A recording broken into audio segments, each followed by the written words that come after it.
हिंदुस्तान में आतंकियों की घुसपैठ कराने वाला पाकिस्तान एक और घिनौनी साजिश में लगा है। अब पाक की खुफिया एजेंसी आतंक फैलाने के लिए गैंगस्टर्स का सहारा ले रही है। भारत में पाकिस्तान की खुफिया एजेंसी आईएसआई की बड़ी साजिश।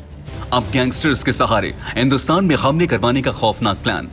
सुरक्षा बलों और सुरक्षा एजेंसियों की चुस्ती से भारत में हमले नहीं कर पाने की वजह से बेचैन आईएसआई और आतंकी संगठनों ने खूनी खेल का नया प्लान तैयार किया है। अपने नापाक मंसूबों को अंजाम देने के लिए वो लोकल गैंगस्टर्स का सहारा लेने की कोशिश में है। खबर है कि पाकिस्तान की खुफिया एजेंसी आईएसआई भारत में आतंकी हमले के लिए देश में मौजूद अपराधियों का इस्तेमाल कर सकती है। माना जा रहा है कि राम मंदिर निर्माण शुरू होने के बाद आईएसआई ये साजिश रच रही है। इसके अलावा खबर यह भी है कि आईएसआई देश में आतंकी हमले के लिए दाऊद गैंग का इस्तेमाल कर सकती है। हाल ही में पंजाब के इंटेलिजेंस यूनिट ने सभी इंटेलिजेंस विंग को आतंकी और गैंगस्टर के गठजोड़ को लेकर सावधान किया है। कुछ गैंगस्टर्स का नाम देते हुए इंटेलिजेंस विंग ने कहा है कि आईएसआई और आतंकी समूह इन गैंगस्टर्स के साथ संपर्क में हैं। उन्हें भारत में हमलों को अंजाम देने का टास्क दे रहे हैं। इनमें से कुछ भगोड़े अपराधी हैं तो कुछ जेलों में बंद हैं। खबर है कि आईएसआई उन गैंगस्टर्स का सहारा लेना चाहती है जो मर्डर के आरोपी हैं और जेल से ही अपना रैकेट चला रहे हैं। लोकल पुलिस से ऐसे अपराधियों पर नजर रखने के लिए कहा गया है। सूत्रों के मुताबिक आईएसआई ने प्लान इसलिए बनाया है क्योंकि देश में उसके स्लीपर सेल के खिलाफ बड़ी कार्रवाई हुई है। आतंकियों का स्लीपर सेल लगभग खत्म हो चुका है और कई तो ऐसे हैं जो पुलिस और एजेंसियों के डर की वजह से सामने नहीं आ रहे। इसलिए पाकिस्तानी खुफिया एजेंसी अब गैंगस्टर्स का सहारा लेना चाहती है।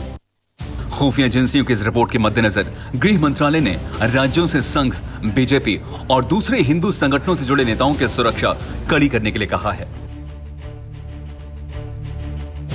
कांग्रेस की कार्य समिति की बैठक में आज बहुत कुछ हुआ। कांग्रेस के अंदर की फूट भी खुलकर सामने आ गई।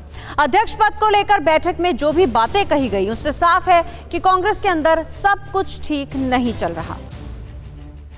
कांग्रेस कार्य समिति की बैठक में 23 नेताओं की चिट्ठी पर महाभारत हुई। सोनिया ने चिट्ठी को वजह बताते हुए इस्तीफे की पेशकश कर दी। सोनिया ने नेताओं से पार्टी का नया अध्यक्ष चुनने के लिए कहा, जिस पर मनमोहन सिंह और एके एंटनी ने सोनिया गांधी का पक्ष लिया। लेकिन राहुल गांधी का नंबर आते आते माहौल गर्म हो चुका था। राहुल ने 23 नेताओं के बीजेपी संग मिलकर चिट्ठी लिखने का आरोप लगाया, जिससे बात और बिगड़ गई। राहुल गांधी ने सीधे उन पर आरोप लगाते हुए कहा कि पत्र में जो लिखा गया था उस पर चर्चा करने की सही जगह सीडब्ल्यूसी की बैठक है, मीडिया नहीं। प्रियंका गांधी भी राहुल से सुर मिलाती नजर आईं। लेकिन राहुल के बयान से कांग्रेस के वरिष्ठ नेताओं कपिल सिब्बल और गुलाम नबी आजाद में नाराजगी देखने को मिली। गुलाम नबी आजाद ने कहा, अगर बीजेपी से सांठगांठ के आरोप सिद्ध होते हैं तो वो त्याग पत्र दे देंगे। जबकि कपिल सिब्बल ने भी नाराजगी भरा ट्वीट किया। कपिल सिब्बल ने कहा कि पिछले 30 सालों में उन्होंने कभी भी बीजेपी के पक्ष में कोई बयान नहीं दिया। हालांकि कपिल सिब्बल ने बाद में ये ट्वीट डिलीट करते हुए दूसरा ट्वीट किया, जिसमें लिखा कि राहुल गांधी ने खुद उन्हें फोन करके बताया कि उन्होंने ऐसा कुछ नहीं कहा था। कांग्रेस का अगला अध्यक्ष कौन होगा, इस पर कोई राय नहीं बन पाई। लेकिन ज्यादातर नेता कह रहे हैं कि सोनिया गांधी को ही अध्यक्ष बनी रहना चाहिए। मैंने तो कह दिया, मैंने तो स्टेटमेंट दे दिया, उनको अध्यक्ष रहना चाहिए। चलो।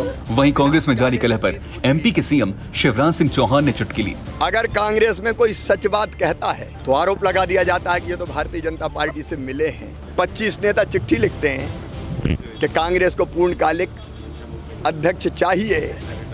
उस चिट्ठी पर विचार करने के बजाय उनके नेता कह देते हैं कि ये तो भाजपा से मिले हुए हैं। वैसे कांग्रेस फिलहाल ये तय नहीं कर पा रही है कि उसका अगला अध्यक्ष कौन होगा। जानकारों की नजर में इससे पार्टी का नुकसान होना तय है। फिक्र आपकी, सोमवार से शुक्रवार रात 9 बजे सिर्फ TV9 भारतवर्ष पर।